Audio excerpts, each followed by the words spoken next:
Hola, ¿qué tal? ¿Cómo están? Qué gusto me da saludarlos. Vamos a poner aquí todo el volumen bien, ¿verdad? Porque me está volando la cabeza. Bueno, ahí está, parece que ahí está. Sí, yo soy Alejandro Ramírez Arballo, Alex Ramírez Arballo, y si estás aquí es porque te cruzaste conmigo. Por eso este espacio se llama Cruce de Caminos, porque aunque tú estés allá y yo esté aquí, en realidad no estamos en ninguna parte. Estamos en una especie de, viviendo una suerte de simultaneidad, gracias a la bendita tecnología, gracias al Internet. ¿Quién lo diría, verdad? Cuando empezó el Internet, que llegaría el punto en el que hacer esto que ahora yo estoy haciendo fuera posible. ¿Ustedes se acuerdan cuando empezó el Internet? ¿Se acuerdan de la primera página de Internet que vieron cuando alguien les habló del concepto de Internet? Yo sí me acuerdo, eso debió haber sido como el 94, creo. Y obviamente era muy diferente, pero muy diferente de lo que el Internet es hoy. Las páginas eran sobre todo texto, texto, texto. Eh, las bases de datos a las que uno accedía pues eran listados muy largos, ¿no? Y aún así eso me sorprendía muchísimo, muchísimo, y me llegó a entusiasmar enormemente el arribo de Internet.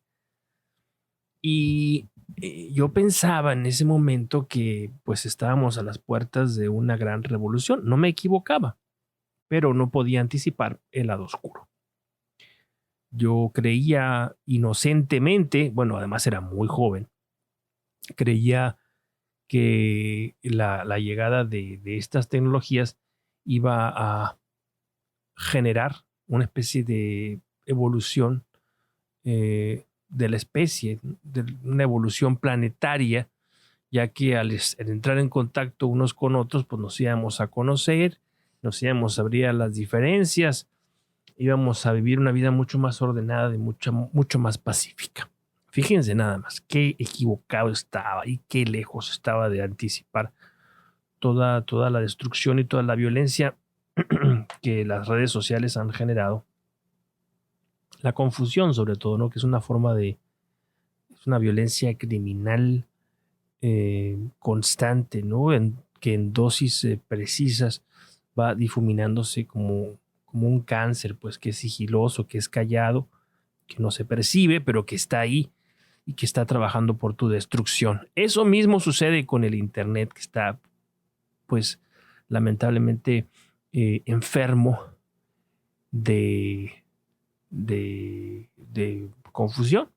Esa es la enfermedad, la confusión, una confusión generalizada y promovida además por ciertas personas que pues tienen intereses particulares, intereses oscuros. Bueno, ¿cómo les va? ¿Cómo les va en la vida? ¿Qué diría nuestro amigo Epicteto a quien estamos revisando de todas estas cosas? ¿Cómo podríamos aplicar conceptos que un pensador, un filósofo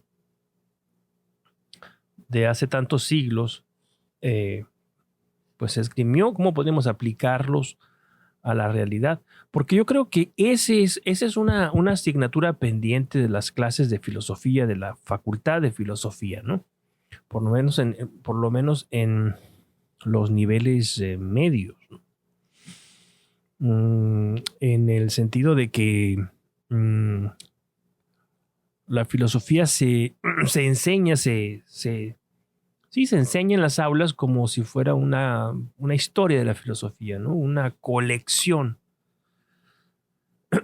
una sucesión en el tren temporal, ¿no? De figuras que van apareciendo. Primero que los presocráticos, y luego que Platón, luego que Aristóteles, y luego, ¿qué más? En fin, ahí vamos. Luego aparecen los gnósticos, y ahí va avanzando y nosotros vamos acercándonos a la filosofía a través de la historia. Yo pienso que sería mucho más inteligente enseñar la filosofía no como una historia de la filosofía, sino como un conjunto de ideas. Entonces, abordar ciertas perspectivas filosóficas o ciertas temáticas filosóficas, organizarlas, digamos, en cuerpos más o menos semejantes de conocimiento. Y sobre todo, y ese es el punto, sobre todo, tener la prudencia necesaria de atraer el saber filosófico a lo cotidiano. Esta plataforma es maravillosa. Hay gente que hace filosofía, que da clases de filosofía en línea, ¿no? Algunos son muy interesantes y algunos son muy enfadosos. Yo jamás he pretendido eso. Yo soy un comentador de textos. Yo no tengo la formación del filósofo de carrera, pues no. Pero me interesan las voces de los filósofos. Me han interesado muchísimo, muchísimo, siempre. Creo que es un deber intelectual, ¿no? Yo tengo un amigo que es ingeniero y me sorprendió un día porque me dijo, yo creo que tendríamos que estábamos hablando de la desaparición de la universidad y me decía, bueno, la universidad tiene que desaparecer. Bueno, no es cierto. Yo le dije, mira, yo creo que finalmente la universidad se va a contraer a tal punto que solamente va a haber el área de ciencias y el área de negocios. Y él me dice, pues yo estoy de acuerdo con eso. Deberíamos incluso reducirlo a una sola carrera, que es la filosofía. Y me tomó así con la guardia baja, pues. Pero tiene sentido lo que dice, ¿eh? No es una monstruosidad. Él entendía que la filosofía envuelve todos los saberes y que a partir de este conocimiento fundamental, ¿cómo se llama? Toral, pues, esencial, se pueden derivar especializaciones, pero teniendo bien dominado ese cuerpo de saberes. Entonces, ¿qué vamos a seguir o no vamos a seguir? Yo creo que sí, ¿no? Estamos en la parte 1 del manual de vida de Epicteto. Voy a leer el punto número 5. ¿Okay? Hasta ahorita hemos leído 4. Punto número 5. Dice, lo voy a leer primero todo corrido y luego voy a hacer acotaciones. A toda imagen desagradable, esfuérzate en decirle, tú eres una imagen. De ningún modo eres lo que representas. A continuación, examínala y sométela a las reglas que posees y especialmente a esta primera. Si está en relación con las cosas que dependen de nosotros o con aquellas que no dependen. Y en caso de que esté relacionada con cosas que no dependen de nosotros, responde esto, que siempre está a tu alcance. Nada tienes que ver conmigo. ¿Se fijan? Ahí está de nuevo, ¿no? La directriz que planteó desde el primer párrafo, la idea de lo que depende de nosotros y lo que no depende de nosotros. Es decir, los límites de la voluntad. Ahí donde terminan los límites de la voluntad, deberían terminar nuestras preocupaciones. Eso es lo que dice el bueno de Epicteto. Pero este punto es bien interesante, ¿no? Y además tiene una vigencia enorme, ¿no? Lo que yo les decía hace un instante. Esto que estoy comentando, ¿se aplica en la vida diaria? Hombre, yo creo que sí. ¿Cuántas personas no conoces tú que viven esclavizados por la idea de una imagen? Que son rehenes de la imagen. Y a propósito de lo que decía al comienzo, ¿no? Del Internet. ¿Cuántas personas, sobre todo los que son muy jóvenes, cuántas personas resulta que pues padecen la enfermedad de la imposición de un paradigma estético, por ejemplo?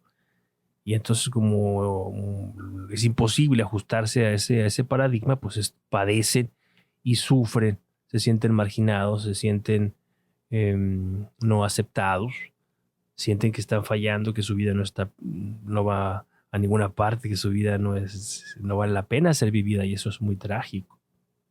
Pero Epicteto nos dice que hay que aprender a decirle a las imágenes, tú eres una imagen. De ningún modo eres lo que representas. Hay una distancia, ¿verdad?, entre la percepción y la verdad, y aquí queda manifiesta. Es imposible quizás que nos despeguemos de esta manera de proceder. Quizás sí está alambrado nuestro cerebro, ¿verdad? Pero es importante recordar esto, es importante establecer una una trinchera entre nosotros y la imagen. Entender que la percepción es una percepción limitada, sesgada, temporal, que hay muchos factores que intervienen y que no podemos convertirnos, como decían, esclavos de las obsesiones que nos genera pues una idea de cómo son las cosas, que esto es a lo que se refiere Epicteto cuando habla de las imágenes, ¿verdad? La imagen del hombre ideal, la imagen de la mujer ideal, pues nada tienen que ver con nosotros, como él bien dice aquí, ¿no? Nada tienes que ver conmigo. ¿Qué ganamos? Pues ganamos todo, ganamos la libertad, oiga, ganamos la independencia, la emancipación, el poder creativo. Una persona que vive acosada por estas ambiciones que no se pueden cumplir, pues es una persona que está desatendiendo su vida. Una persona que está atendiendo su vida no presta excesiva atención a sus propias creencias. ¿Por qué? Porque es una persona que está en movimiento, está evolucionando constantemente y tiene, como decía la otra vez, agencia, ¿no? Poder en las manos para poder construir, para poder hacer cuantas veces sea necesario. ¿Hacer qué cosas? Bueno, pues hacer lo que le pegue la gana. Crear con libertad. Crear con libertad es desprendernos de la idea de obligatoriedad. Así que la regla en cuanto a la acción personal tendría que ser esta: haz lo que se te pegue la gana. Haz aquello que quieras hacer. A mí, por ejemplo, ¿quién me tiene haciendo esto? Nadie. Lo hago porque quiero hacerlo, porque me entretiene mucho, porque me divierte y porque me genera una satisfacción personal. Pensar también que del otro lado, como decía, hay otro caminante, hay otro peregrino y que podemos encontrarnos. Y me parece a mí una pena enorme, me provoca una pena enorme ver que la tecnología no me ofrezca esa posibilidad, la posibilidad del encuentro. Yo siempre les digo, por cierto, se me olvidó, al comienzo de nuestras pláticas les digo, comunícate conmigo, hagamos diálogo. Ve a mi página alexramamx.com, búscame en Facebook, Alex Ramírez Arballo.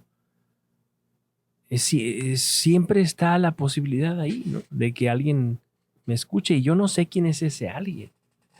Yo no sé quién es ese alguien.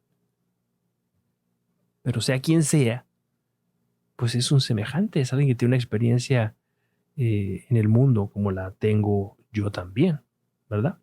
Bueno, ahí termina la primera parte del manual de vida de Epicteto y avanza al apartado 2. Voy a leer el punto número 1 del apartado 2, que dice: recuerda que el deseo pretende alcanzar con éxito lo que desea, y la aversión no caer en aquello que se inclina a evitar. Quien fracasa en su deseo es desafortunado y quien cae en lo que trata de evitar, desdichado.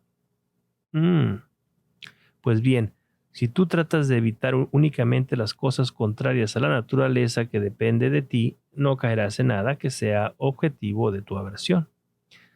Si, en cambio, tratas de evitar la enfermedad o la muerte o la pobreza, serás un desgraciado. Otra vez, lo que depende de mí y lo que no depende de mí. Entonces habla de dos cosas, ¿no? La repulsa, la aversión, y la ambición, el deseo. Entonces, dice Epicteto, para acabar pronto, ambiciona aquello que tú puedas hacer, algo que se encuentre a la medida de tu condición humana, y no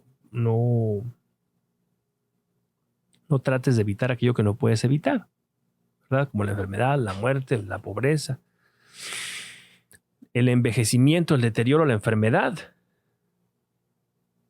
Y en estos tiempos que vivimos esto es bastante común, en estos tiempos en los que se glorifica la juventud, la salud, el vigor físico. Pues entonces eso ocasiona un montón de, como dice Epicteto, de desgracia. Tú serás un desgraciado, serás un desgraciado. Y fíjense que, serás un desgraciado fíjense que esto es, decía, bastante común.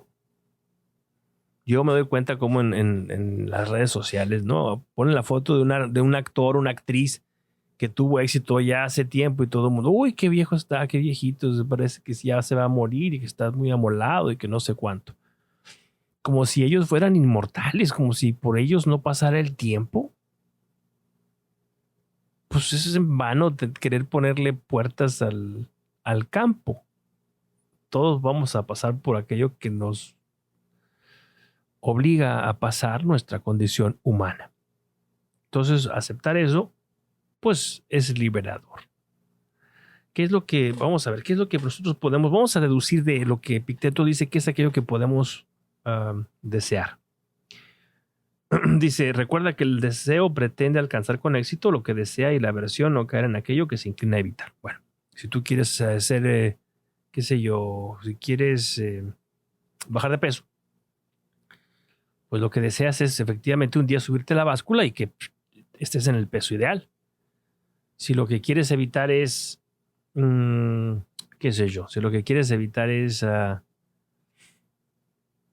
que te regañen en tu trabajo, pues entonces lo que tienes que hacer es hacer las cosas bien, estar a tiempo y cumplir con responsabilidad con aquellas cosas que tienes que hacer, ¿verdad?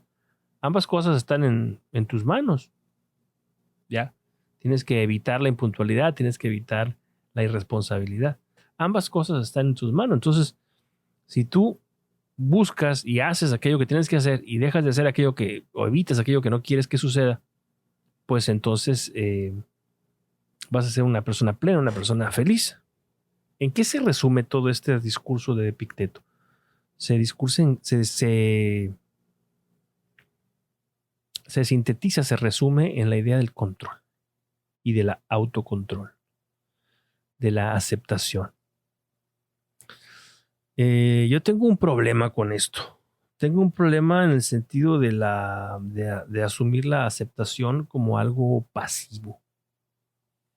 Es cierto lo que dice este hombre, ¿no? En cuanto a que no podemos evitar ciertas cosas y que nos es dado desear otras y que en la medida que sepamos dónde está la diferencia, pues nosotros vamos a vivir una vida rica, feliz, plena, tranquila. ¿Ya? Pero de esto se deriva muchas veces una mala interpretación o una especie de laxitud que tiene que ver con el abandono de la voluntad, tiene que ver con la idea de asumir de una manera determinista el mundo. Y con eso muchachos, con eso la verdad es que yo no puedo. Detesto los determinismos. ¿Cómo va la oración de San Francisco? ¿Se acuerdan ustedes? La voy a buscar porque luego siempre me equivoco. Que lo dice todo, pues, y aquí vemos cómo en esta oración de San Francisco de Asís está el propio Epicteto, ¿no? A ver, no, ¿cómo se llama? No, se llama de la serenidad, ¿verdad? Ya saben a cuál me refiero. Señor, concédeme no sé qué diablos. A ver. La oración de la serenidad. Ah, mira, aquí están en video. La voy a poner en video. Oración de la serenidad. Dios, concédeme la serenidad para aceptar las cosas que no puedo cambiar. Valor para cambiar aquellas cosas que sí puedo y sabiduría para conocer la diferencia. Bueno, gracias. Es esto que estamos hablando, ¿no? ¿Quiénes son los necios? Los que desean aquello que no les es dado desear y que quieren evitar aquello que no pueden evitar. Esos son los mentecatos, los testarudos, los enutrios, los torpes, los pasguatos, quienes van a padecer y van a culpar a Dios o van a culpar a los demás siempre por no tener la sutileza de pensamiento suficiente como para entender de qué va esto del juego de la vida. Los niños, cuando son, o todos, cuando fuimos muy jóvenes, muy niños, muy adolescentes, pues nos encaprichábamos. ¿Y qué cosa es el capricho que aquello de querer aquello que no puedes tener? Entonces las criaturas Todos hemos visto, ¿no? Niñitos ahí en el supermercado tirados en el suelo, dando berridos, ¿no? Pataleando porque el papá no les compra o la mamá no les compra un juguetito, un dulce. Y luego los papás, porque les da vergüenza, pues terminan dándoles aquello que buscan. Ojalá la vida fuera así, ¿verdad? Porque en realidad lo que sucede y lo que yo he experimentado es que a la vida le importa un cacahuate si lloras y pataleas y le da igual. Tendrás lo que tengas que tener, lo que suceda que puedas tener y no tendrás aquello que no tengas que tener y se acabó. Entonces, ¿para qué brincar si el suelo es parejo, verdad? Aceptar lo que no podemos cambiar. Esta oración lo dice todo de una manera súper sintética, ¿no? Así que vamos a pensar. Bueno, ¿quién soy yo para decirte vamos a pensar? Voy a pensar, me voy a hablar a mí mismo, ¿verdad? Y usted haga lo que quiera. Hay que pensar en mis caprichos, en los caprichos, en qué cosas me obsesiono. ¿En qué cosas me obsesiono? ¿Qué dicen mis obsesiones de mí? ¿Cuántas veces nosotros enmascaramos nuestras obsesiones enfermizas les ponemos una máscara así más amable, ¿no? Y les llamamos voluntarismo, disciplina, esfuerzo. Ya, hombre, seamos sensatos, seamos serios. No somos superpoderosos, somos seres profundamente limitados. Es nuestra naturaleza. ¿Qué le vamos a hacer? Bueno, muchachos, es viernes. Mañana pues ya es el fin de semana y aquí donde vivo en este país es fin de semana largo. Así que pues tendré un día extra de descanso que aprovecharé seguramente para leer y para grabarte unas cosas pendientes por grabar, algunas cosillas de esas que me gusta hacer a mí. Bueno, eso es todo. Nos vemos en la próxima ocasión. Hasta pronto. Chao.